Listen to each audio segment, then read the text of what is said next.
Insurance isn't one size fits all. That's why drivers have enjoyed Progressive's Name Your Price tool for years now. With the Name Your Price tool, you tell them what you want to pay, and they'll show you options that fit your budget. So whether you're picking out your first policy or just looking for something that works better for you and your family, they make it easy to see your options. Visit Progressive.com. Find a rate that works for you with the Name Your Price tool. Progressive Casualty Insurance Company and Affiliates. Price and coverage match limited by state law.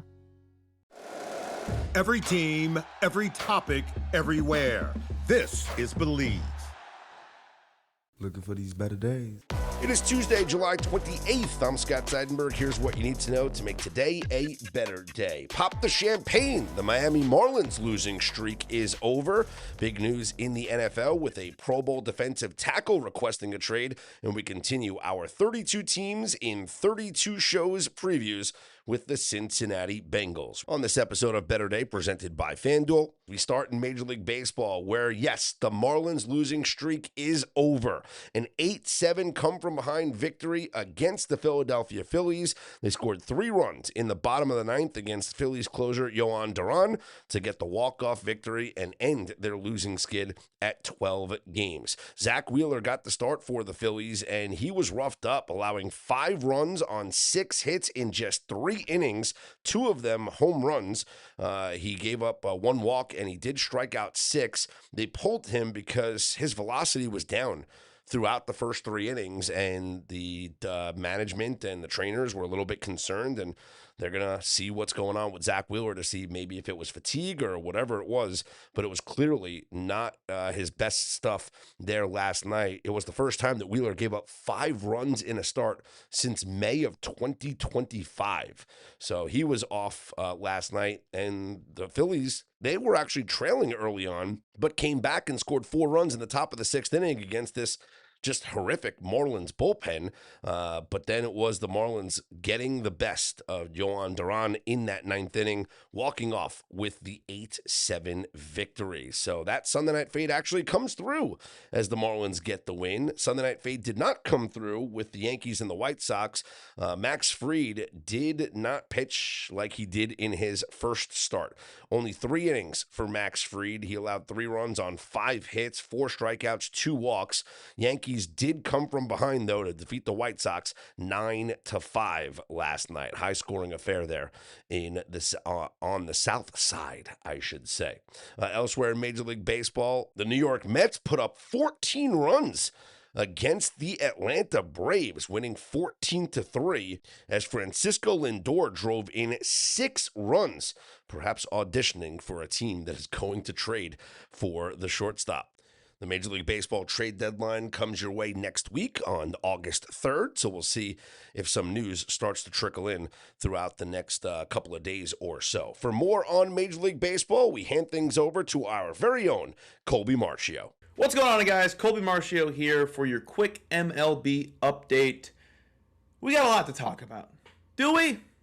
Mainly with the AL East. I just want to hone in on a ton of things with the AL East over this past weekend. Obviously, the Red Sox, we keep hearing, are going to be heavy in the trade deadline. They already started off trading Connolly early for Curtis Mead.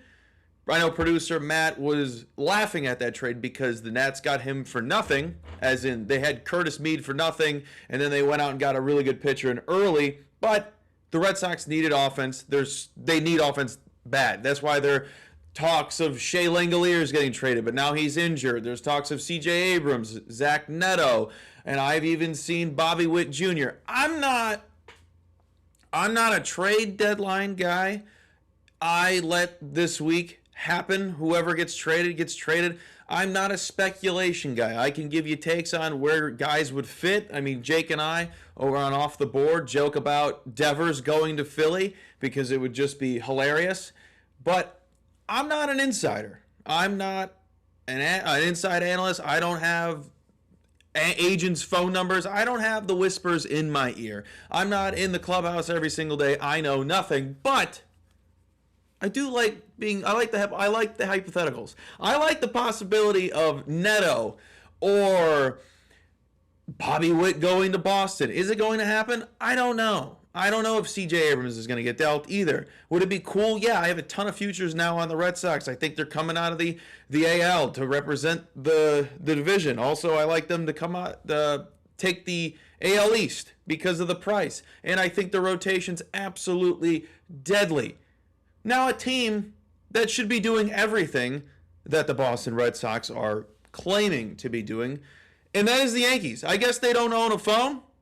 I guess they don't own a phone. They don't have any problems. They don't have anything they need to fix. They need a shortstop.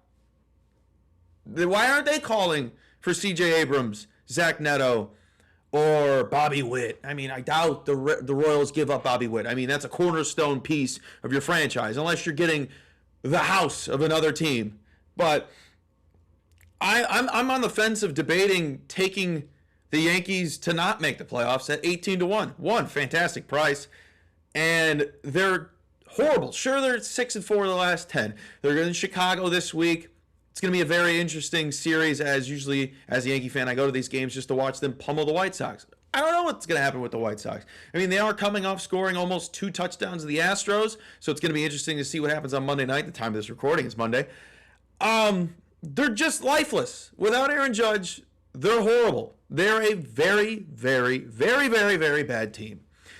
And as of right now, I'm looking at it over on Handigraphs. They have a 59 WRC plus last 6 games.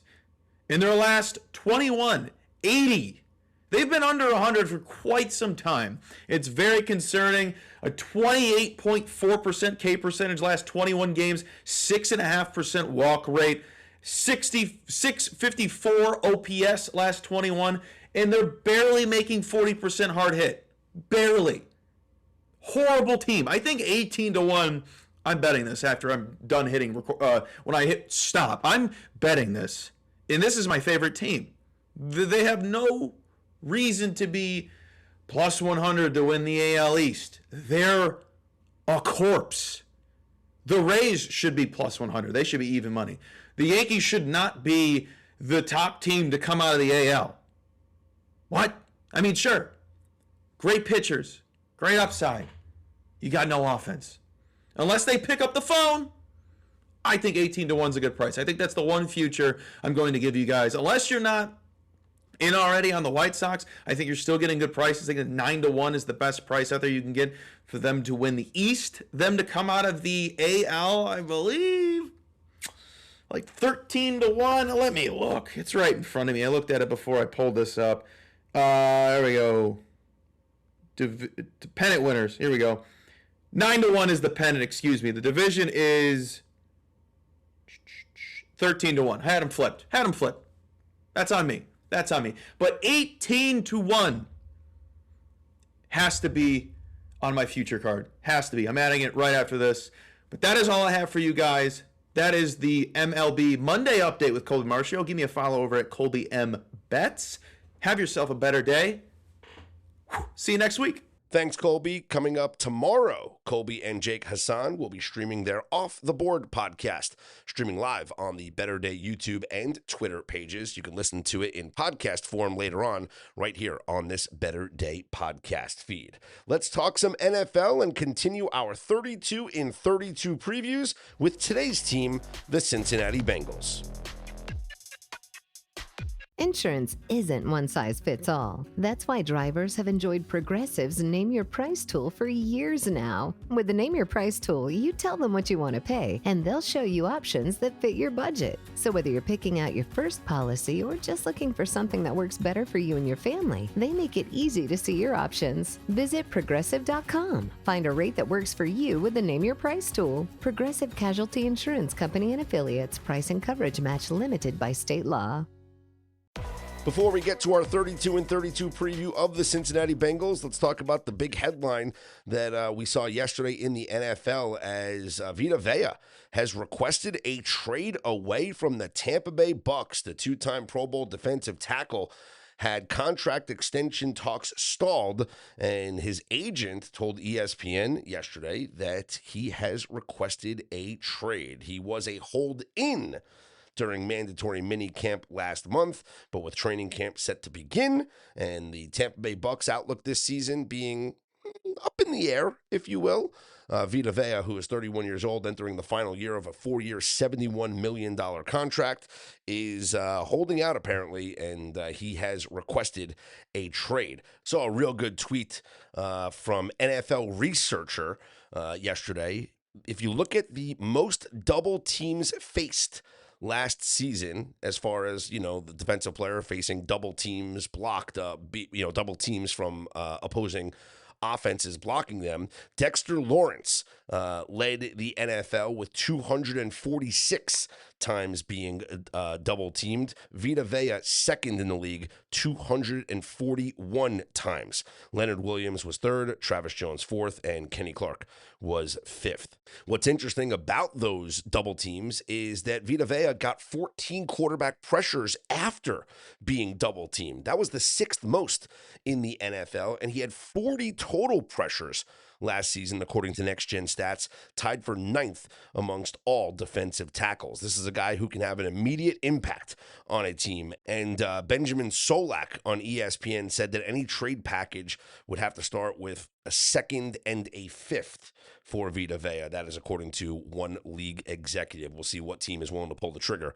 on a Vita Vea trade. Now let's get to our 32 and 32 previews with today's team, the Cincinnati Bengals. We talked about the Baltimore Ravens yesterday, who are the favorites to win the AFC North. The Bengals are the second favorite at plus 185. Up on FanDuel. They are minus 198 to make the playoffs, and they should be in the mix for a playoff spot this season. The Bengals, who come into this season, very rare level of continuity. All 11 starters on offense return this season. And when healthy, this could be one of the top offenses in all of the NFL. And I say when healthy because Joe Burrow, who missed a ton of time last year with the toe injury, is the biggest piece of them all. Offensive coordinator Dan Hitcher spoke to the media and talked about how he thinks the offense can be more explosive this season. And speaking of quarterback Joe Burrow, quote, above anything, Joe wants to win and wants us to be able to do whatever it takes to win. I believe he has trust that he knows whatever we're going to ask is because we've put the work in and done the cost benefit and decided this is what we need to do, whether it's build the offense in August or win a football game in November. Joe Burrow is the third favorite for the MVP up on FanDuel at plus 900 behind Josh Allen, who's plus 650, and Lamar Jackson plus 850. Jamar Chase, by the way, third favorite for Offensive Player of the Year at 10-1 behind Jahmyr Gibbs at plus 650 and Bijan Robinson at plus 900. The Bengals plus 1,900 to win the Super Bowl.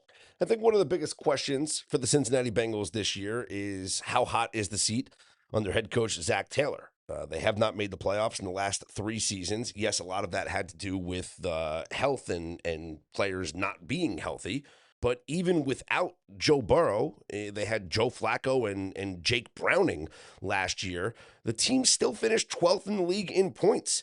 And with Joe Flacco at quarterback, they had a stretch of games where they scored 33, 38, and 42 points and went 1-2 in those games. In fact, I saw this tweet from Todd Furman a couple of days ago. The Bengals went 6-7 in the last 2 seasons when scoring 33 or more points in a game. 6 wins and 7 losses, scoring 33 or more points. The rest of the NFL in that same time span, scoring 33 or more points in a game, the rest of the league went 159, 13, and 2. I repeat, the NFL record of teams not named the Cincinnati Bengals over the last 2 seasons when scoring 33 points in a game, 159 wins, 13 losses, 2 ties. The Bengals 6-7. I mean, let's be honest. Justin Fields and the Jets put up 39 points against this Bengals defense. The only way for this unit to go is up. They were 30th in the league in points allowed, 31st in the league in yards allowed. But they made a big move in the offseason. They traded the 10th overall pick in the draft to the New York Giants for Dexter Lawrence. And we just talked earlier about Vita Vea and the pressures and the double teams, and Dexter Lawrence is probably the best defensive tackle in the NFL. If they don't turn it around and the defensive unit struggles like they did last year, it's not just going to be defensive coordinator Al Golden that's out of a gig. It's likely going to be head coach Zach Taylor as well. This is a manageable schedule. Looking at the strength of schedule based by the Vegas win totals, the Bengals have the third easiest schedule this season. 10 wins is extremely doable. Their current win total up on FanDuel, 10.5 games, juiced to the under. But the question is, will 10 wins be good enough to make a wild card in the AFC? And how many wins is it going to take to win the AFC North? There's a reason why the Bengals are minus 198 to make the playoffs. I do agree with those odds. I see them as a playoff team. But do I see them as a Super Bowl contender? Not unless this defense takes a drastic step forward from their performance a season ago. I just think there's too many other more complete, stronger teams in the AFC. So Bengals, wildcard team, yes. Winning a game in the playoffs, probably not. That'll wrap up today's preview of the Cincinnati Bengals, team number 2 in our 32 in 32 previews. Coming up tomorrow, we continue in the AFC North with the Cleveland Browns. Then on Thursday, the Pittsburgh Steelers. And on Friday, we head to the AFC South to preview the Houston Texans. A reminder, the Better Day mobile app is out right now. And to celebrate, we are giving new members 50% off their first month of Better Day Premium. The link to that promo code sign-up will be in the newsletter each and every morning this week. Don't forget to follow us on social media as well at Better_Day on Twitter. Hit up the Better Day YouTube page and get ready for our football show, which debuts on August 13th. I'm Scott Seidenberg. Here's hoping you make today and every day a better day.